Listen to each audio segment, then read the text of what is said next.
최근 토트넘이 우도기가 부상으로 이번 시즌 더 이상 경기에 나올 수 없는 상태고요. 포로도 부상 때문에 경기에 나올 수 있을지 없을지 불분명한 상태에서 이번 주말에 있는 북런던 더비에서 어떻게 수비 라인을 구성할지가 아무래도 가장 중요하지 않을까 싶은데, 일단 토트넘이 우도기와 포로 두 명의 선수가 동시에 못 나온다면 아무래도 왼쪽에는 벤 데이비스, 오른쪽에는 에메르송 로얄이 나올 가능성이 매우 높은데, 현재 좌우 풀백이 부상을 당한 상태에서 우리가 원하는 축구를 할 것이냐, 아니면 우도기가 못 나오고 포로도 100%가 아닐 수 있는 상황에서 우리가 원하는 축구를 할 수가 없으니 아스날의 공격 작업을 방해할 수 있을 만한 다소 수비적인 전략을 짜올 것인지 이 선택을 하지 않을까 싶거든요. 그런데 만약에 토트넘이 벤 데이비스와 에메르송 로얄 이 두 명의 선수가 나왔음에도 불구하고 본인들이 원하는 축구를 하게 된다면 수비적으로 많이 흔들릴 가능성은 높아 보입니다. 어떤 거냐면, 토트넘이 본인들의 홈이긴 하지만 토트넘이 이번 시즌 내내 공격 작업을 통해서 만들어가고 있는 플랜은 왼쪽 오른쪽 풀백이 중앙 지역으로 많이 들어오죠. 중앙 지역으로 많이 들어온 다음에 풀백을 높게 끌어올려서 좌우 측면에 있는 베르너와 브레넌 존슨 이 두 명의 선수가 수비 라인을 측면으로 끌어내면 이때 좌우 풀백들이 공격적으로 올라가서 사이사이 공간으로 침투해 들어가는 이러한 공격 방식을 취할 때가 많잖아요. 그런데 여기서 벤 데이비스와 에메르송 로얄 이 두 명의 선수가 우도기와 포로에 비해서 부족한 부분들은 아무래도 수비로 복귀하는 능력이라고 할 수가 있어요. 물론 이제 공격적으로 올라가서도 벤 데이비스와 에메르송 로얄이 포로와 우도기처럼 좌우 측면 공간으로 침투해 들어가고, 특히나 에메르송 로얄 쪽에서 포로가 했던 역할은 포로가 오른쪽 라인에 플레이메이커처럼 기용되면서 좌우 측면으로 패스를 뿌려주는 이러한 형태였거든요. 그런데 아무래도 에메르송 로얄이 이러한 역할을 잘 할 수 없다 보니까 공격적으로도 문제가 되지만, 특히나 공격적으로 올라갔을 때 수비로 복귀하는 속도가 높이 올라간 만큼 당연히 거리가 멀기 때문에 떨어질 수밖에 없습니다. 그런데 여기서 가장 위험한 지역은 바로 우도기가 없는 토트넘의 왼쪽 지역이라고 할 수 있겠죠. 왜냐면 아스날의 주된 공격 방향이 웨데고르와 사카가 있는 아스날의 오른쪽 측면이라고 할 수가 있겠고요. 이때 메디슨도 수비적으로 많이 내려가는 게 아니라 공격적으로 올라가서 공격의 연결고리 역할을 하고 있다 보니까 기본적으로 토트넘이 뉴캐슬전도 그랬지만 공격 라인에 정말 많은 선수를 배치하고 있어요.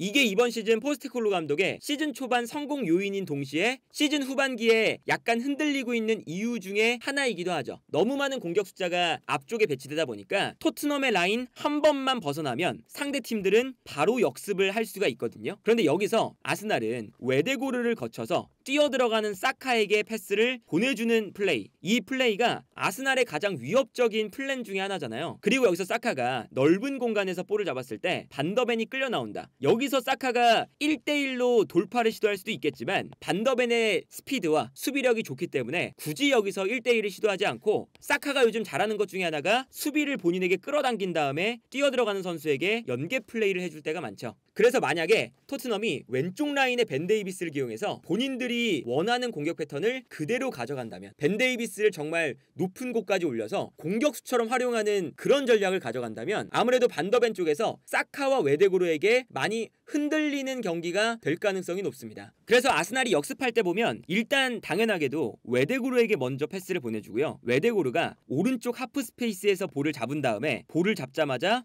뛰어 올라가는 사카에게 공간 패스를 넣어줄 때가 많아요. 그리고 여기서 이렇게 역습을 통해서 공격을 전개할 때 사카에게 넓은 공간이 생기면 사카가 이 넓은 공간에서 상대 수비수와 1대1 상황을 맞이할 때가 많이 나오거든요. 그런데 이렇게 사카가 볼을 잡았을 때 상대 수비가 끌려 나오는 순간 여기서 사카가 직접 돌파를 할 때도 있고요. 직접 돌파를 하지 않고도 끌려 나왔을 때 이 공간으로 뛰어들어가는 공격수에게 패스를 밀어주면서 어시스트를 기록할 때도 많아요. 그렇기 때문에 섣불리 벤 데이비스를 왼쪽에 기용했는데 너무 공격적으로 쓰면 우도기가 최근에 퍼포먼스가 좋지 않아서 공격적으로 올라갔다가 복귀 속도가 느려서 뒷공간이 열리는 장면들이 많았거든요. 그런데 벤 데이비스가 나오면 그 문제가 더욱더 커질 수밖에 없겠죠. 예를 들면 이런 장면처럼 되는 거죠. 이 장면을 보시면 상대 공격수가 측면으로 볼을 끌고 올라가는데 우도기가 끌려 나옵니다. 그리고 우도기가 끌려 나오니까 끌려나가는 우도기의 뒷공간으로 다른 공격수가 뛰어들어가죠. 그래서 이 공간으로 패스를 넣어줬는데, 그러면 반더벤이 중앙 지역에 있다가 뛰어들어가는 상대의 공격수를 따라서 커버를 들어갑니다. 그런데 이렇게 되면 우도기의 뒷공간으로 반더벤이 커버를 들어가기 때문에 반더벤의 뒷공간이 또 생기죠. 그러면 반더벤의 뒷공간이 생기는 순간 우도기와 붙어있던 선수가 반더벤의 뒷공간으로 뛰어들어가는 장면이었어요. 그런데 우도기가 사실은 몇 경기 전부터 이렇게 뛰어들어가는 공격수를 따라 들어가는 움직임을 움직임이 좋지 않다 보니까 반더벤이 끌려 나갔을 때 편안하게 반더벤이 뒷공간으로 패스가 들어가면 우도기가 이 선수를 따라잡지 못하고요. 우도기가 이 장면에서도 지켜만 보고 있죠. 그리고 이 공간이 열리니까 이번에는 로메로가 끌려 나옵니다. 그래서 로메로가 이번엔 끌려 나올 때 다시금 가운데로 패스가 들어가면서 여기서 토트넘이 실점을 허용하는 장면을 볼 수가 있었죠.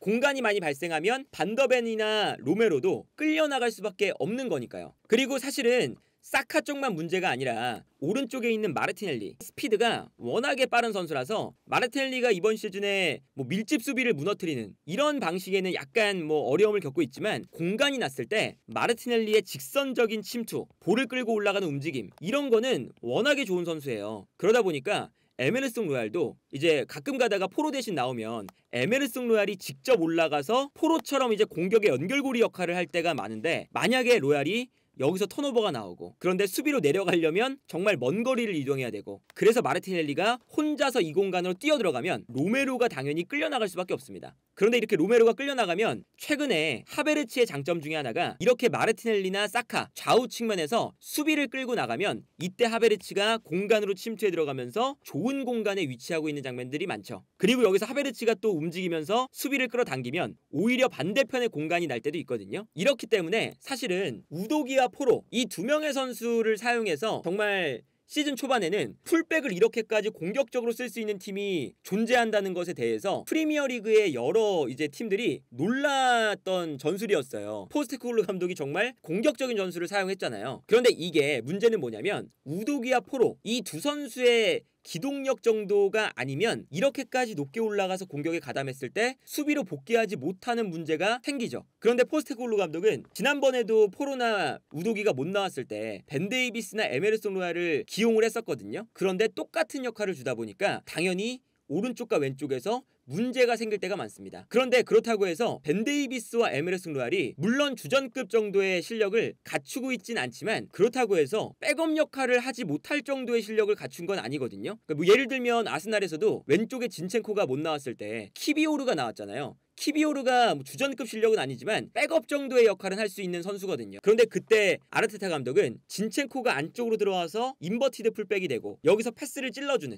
이러한 역할을 키비오르에게 맡기지 않고 키비오르는 다소 수비적인 역할을 맡길 때가 많았었어요. 그런 것처럼 포스테코글루 감독도 왼쪽 라인에 우도기 대신에 벤 데이비스를 기용했을 때 그리고 오른쪽 라인에 포로가 만약에 나오지 못하면 에메르송 로얄을 기용했을 때 이런 상황에서 벤 데이비스와 에메르송 로얄에게 우도기와 포로의 역할을 맡겨서 공격적으로 올려버린다면 당연히 수비적으로는 문제가 생길 것을 예상을 하고 있어야 되고 여기에 더해서 아스날이 북런던 더비 원정이기 때문에 다소 수비적으로 나올 가능성도 있어요. 그리고 토트넘은 2주를 쉬지만 아스날은 토트넘이 쉬는 2주 동안 뮌헨과의 챔피언스리그 2차전 주말에 있었던 울버햄튼 그리고 주중에 있는 첼시와의 경기 3경기를 치르고 토트넘을 만나는 거거든요. 그래서 아르테타 감독이 일정이 너무하다. 뮌헨과의 경기가 끝나고 하루만 자고 다시 울버햄튼 경기를 했다. 이렇게 불만을 토로할 정도로 지금 체력적으로 문제가 있는 상태입니다. 그러면 아스날 입장에서는 본인들이 체력이 약간 딸리는 상황에서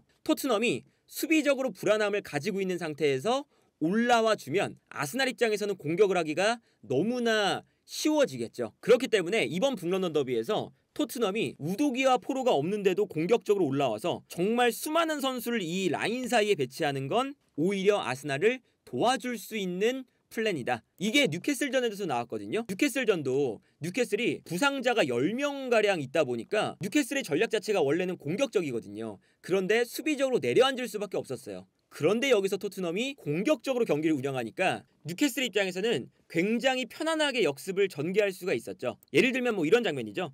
뉴캐슬이 수비 라인을 딱 만들고 있는데 이 수비 라인 사이로 토트넘의 공격 숫자가 7명까지 들어가 있습니다. 그러다 보니까 뉴캐슬이 만약에 볼을 끊어내서 미드필더 라인에게만 볼을 건네줘도 토트넘의 7명의 선수들이 뉴캐슬의 역습에 7명이 뒤에 있는 거예요. 그러면 당연히 역습을 할 때 앞쪽에 있는 3명의 수비수만 이겨내면 뉴캐슬은 득점을 할 수가 있으니까 여기서 뉴캐슬이 역습을 하기가 너무나도 쉬웠던 거죠. 그러니까 이렇게 토트넘이 공격적으로 한다고 해서 너무나 과도하게 많은 숫자를 앞선에 배치해버리면 아스날도 본인들이 체력적으로 불리한 상태에서 다소 수비적으로 내려앉았다가 역습을 통해서 토트넘의 불안한 수비를 공략하는 이러한 전략이 편안하게 나올 수가 있고요. 그러다 보니까 오히려 토트넘도 본인들의 전략을 약간 수정해서 포백이지만 벤 데이비스와 에메르송 로얄이 그렇게 많이 올라가진 않고 사카의 움직임 그리고 마르티넬리의 움직임, 이 좌우 측면의 움직임을 붙잡는 약간의 밸런스를 유지하면서 공격을 하는 형태로 나가는 게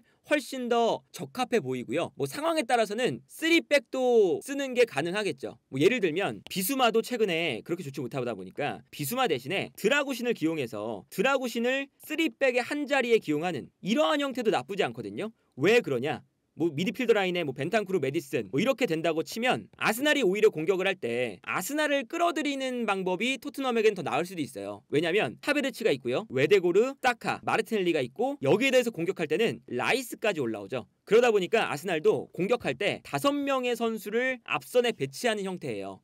그리고 여기에 더해서 뭐 토미아스라던가 화이트가 가운데로 들어와 있다가 종종 오버래핑을 나가는 이러한 형태일 때가 많은데, 그렇다면 특히나 요 라인 사이에서 중심이 되는 선수들 웨데고르와 라이스, 이 선수들을 반더벤과 로메로가 올라가서 붙어주면 공격의 연결고리의 역할을 못하기 때문에 여기서 웨데고르와 라이스의 움직임을 봉쇄해주는 거, 이게 오히려 토트넘에 만약에 3백을 만든다면 드라구신, 로메로, 반더벤, 아니면 사실은 로메로가 중앙, 드라구신이 오른쪽으로 갈 수도 있습니다. 드라구신이 제노아에서는 3백의 오른쪽에 많이 나왔었고 로메로는 토트넘으로 이적하기 전에 아탈란타에서 3백의 가운데에 많이 나왔어요. 그러다 보니까 이렇게 3백을 쓸 수도 있거든요. 그리고 여기서 드라구신이 제노아에 있을 때 3백이다 보니까 올라가서 하는 수비를 잘했고, 반더벤은 뭐 올라가서 하는 수비를 워낙에 잘하는 선수다 보니까 이렇게 올라갔을 때 미드필더 라인에 도움을 줄 수가 있고요. 그러면 뒤쪽에 로메로 한 명이 남는 거니까 로메로의 넓은 커버 범위를 활용해서 좌우 측면에 혹시나 하베르츠가 뛰어들어간다거나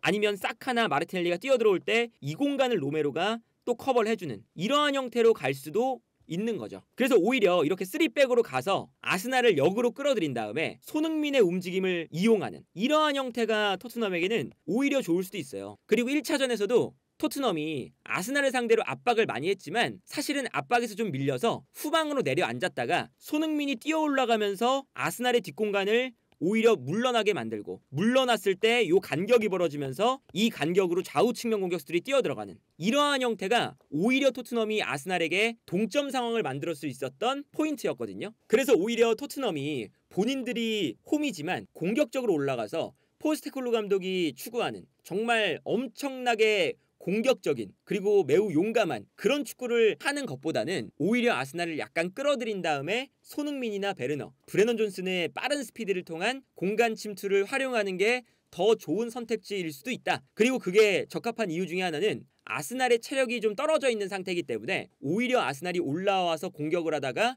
지치면 역습을 할 공간이 많이 나올 수가 있잖아요. 그리고 여기에 더해서 바이에른 뮌헨과 아스날의 경기를 봤을 때 하베르츠가 원톱에 기용이 되고 혹은 이제 제수스가 원톱에 기용될 때 마찬가지인데, 이렇게 박스 안에 피지컬이 좋은 수비수들이 많이 배치되어 있으면 공간을 내주지 않았을 때 하베르츠의 어느 정도 한계가 있거든요. 하베르츠가 오프 더 볼 플레이가 매우 좋은 선수지만 큰 키에 비해 몸싸움이라던가 박스 안으로 들어가서 경합 능력, 이런 것들은 피지컬이 좋은 선수를 만났을 때 그렇게 좋은 편이 아니거든요. 그러다 보니까 바이에른 뮌헨전도 다이어나 더리우트, 이 두 명의 수비 라인에게 매우 고생을 많이 했었죠. 이제 그런 걸 생각을 해보면 오히려 박스 안에 수비 숫자를 많이 늘리고 수비적으로 아스날의 공격을 먼저 방어하는, 그리고 아스날이 지금 프리미어리그에서 가장 공격 능력이 좋은 팀이다 보니까 토트넘이 수비적으로 내려앉는 것도 3백을 쓰는 것도 한 번쯤은 생각해 볼 필요가 있지 않을까 하는 생각이 들고요. 포스테코글루 감독이 다이어가 전술훈련을 하지 않는다, 그런 이야기에 대해 전술훈련이 우리가 잘하는 것을 하는 게 전술훈련이지 상대팀의 전술을 우리가 공부를 하는 건 전술훈련이 아니다, 약간 또 이렇게 다이어가 이제 상대팀에 대한 맞춤 전략을 안 짠다 라는 이제 이런 이야기를 하니까 포스테코글루 감독이 또다시 내 축구를 강하게 만드는 게 내 전략이다 라고 또 답변을 했어요. 근데 포스테코글루 감독도 최근 들어서 이 안 좋은 토트넘의 흐름을 본다면 본인의 축구를 극단적으로 추구하는 것만이 정답은 아니라는 것을 빨리금 이제 깨닫고 어느 정도 수정이 들어가야 마지막 토트넘의 아스날부터 시작해서 첼시, 리버풀, 맨시티 계속 강팀들을 만나는 일정 속에서 승점을 가져올 수 있지 않을까 하네요.